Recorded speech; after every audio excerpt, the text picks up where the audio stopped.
অনেকজন ধর্মে বিশ্বাসী নয়, তারা নিজেদেরকে ধর্মের বাইরে রাখতে চায়, তারাও এই ভারতবর্ষে মাথা তুলে বাঁচবে। সুতরাং সেই জায়গাকে দাঁড়িয়ে বলছি, যারা হিন্দু সমাজের মানুষ, খ্রিস্টান, আদিবাসী, মুসলিম সমাজের মানুষ, দেখবেন আমরা প্রত্যেকে বাড়িতে ধর্মগ্রন্থ রাখি, পড়ি, অবশ্যই পড়া দরকার। সব ধর্ম শান্তির কথা বলছে। যদি আমরা ধর্মগ্রন্থ পড়ে মুসলমান হই, ধর্মগ্রন্থ পড়ে হিন্দু, ধর্মগ্রন্থ পড়ে খ্রিস্টান আমাদের মধ্যে আমরা থাকি, তাহলে দেখবেন এই ভেদাভেদ হবে না। কারণ পুরো ধর্মগ্রন্থে হিংসা বিদ্বেষের কথা বলে নাই। বরঞ্চ যারা ধর্মের জন্য হিংসা করছে, জাতের জন্য হিংসা করছে, বর্ণের জন্য হিংসা করছে, খোঁজ নিয়ে দেখবেন তারা ধর্মগ্রন্থই পড়ে না। তাই প্রত্যেকের বাড়িতে ধর্মগ্রন্থ রাখা দরকার এবং সেটাকে নিয়মিত অধ্যয়ন করা দরকার। সাথে সাথে আজকে এই আমি আলোচনার সময়তে আমি আপনাদের কাছে অনুরোধ করব, আমরা প্রত্যেকে বাড়িতে যে ভাষায় কমফর্ট হবে, কেউ ইংলিশ, কেউ বেঙ্গলি, এখন অলচিকি লিপি সাঁওতালি ভাষাতেও সংবিধান রচনা হচ্ছে। তো আপনাদের বলবো, আপনারা একটা করে সংবিধানের কপি আপনাদের বাড়িতে রাখবেন। কাকে গান দিয়ে চলে যাচ্ছে বলে কাকে থেকে দাঁড়ানোর প্রয়োজন নয়। সংবিধান খুলুন, আপনার অধিকার কি আপনি নিজে দেখে নিন, তারপরে চর্চা অনুযায়ী কথা শুনবেন। এই এসআইআর হতে দেব না, এসআইআর হতে দেব, এই যে গল্প চলছে, কিন্তু আর্টিকেল 324 দেখুন, সেখানে ইলেকশন কমিশনকে এসআইআর করার অধিকার দেওয়া আছে। হ্যাঁ, এসআইআর এর বৈধতা তুলতে গিয়ে আমরা বিতর্ক করতে পারি, কিন্তু আমাদেরকে বোঝানো হচ্ছে এসআইআর করতে দেব না, তুমি আমার পাশে থাকো, সম্পূর্ণ অনৈতিক কথা।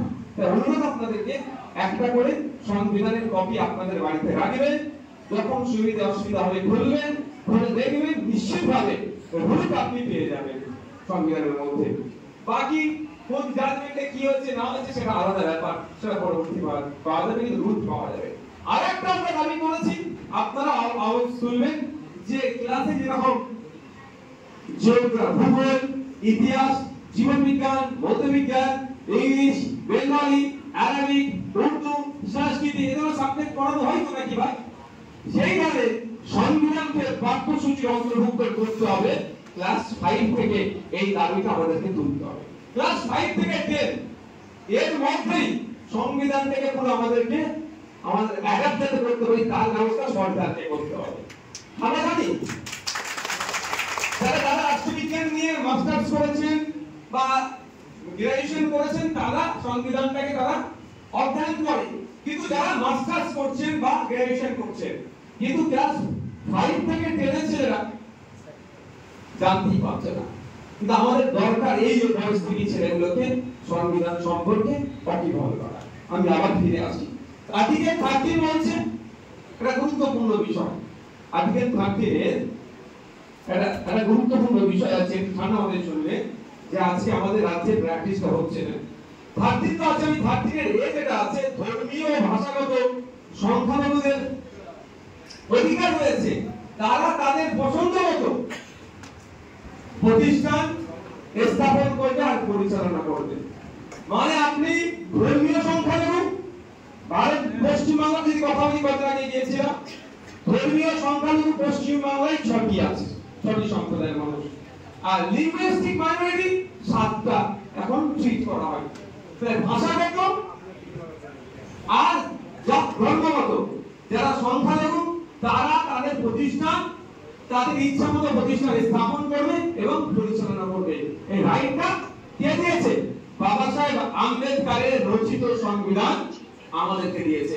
কিন্তু দুর্ভাগ্য, আমরা আমাদের অধিকার সম্পর্কে সচেতন না থাকার ফলে কি হচ্ছে, আমরা আমাদের শিক্ষা প্রতিষ্ঠানকে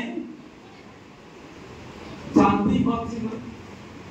আমি একটা উদাহরণ দিচ্ছি, খ্রিস্টান দ্বারা পরিচালিত যে কলেজগুলো, সেই কলেজ প্রতিষ্ঠা করবে কারা? খ্রিস্টানরা। কি সিলেবাস হবে? অবশ্যই সেটা স্টেট সেন্ট্রাল গাইডলাইনের মধ্যে থাকতে হবে। কারা পড়াবে সবটাই ঠিক করবে খ্রিস্টান সম্প্রদায়ের মানুষ। এই অধিকার কারা দিয়েছে আমাদেরকে? সংবিধান আমাদের দিয়েছে। একটা মুসলিম সম্প্রদায় ইংলিশ মিডিয়াম তৈরি করছে, মাইনরিটি স্টার আছে, ইংলিশ মিডিয়াম তৈরি করবে কি? মুসলিম সম্প্রদায়ের মানুষ তৈরি করার অধিকার আছে। কি সিলেবাস হবে? অবশ্যই গাইডলাইন মেনে হতে হবে। আর কারা পড়াবেন, কারা পরিচালনা করবে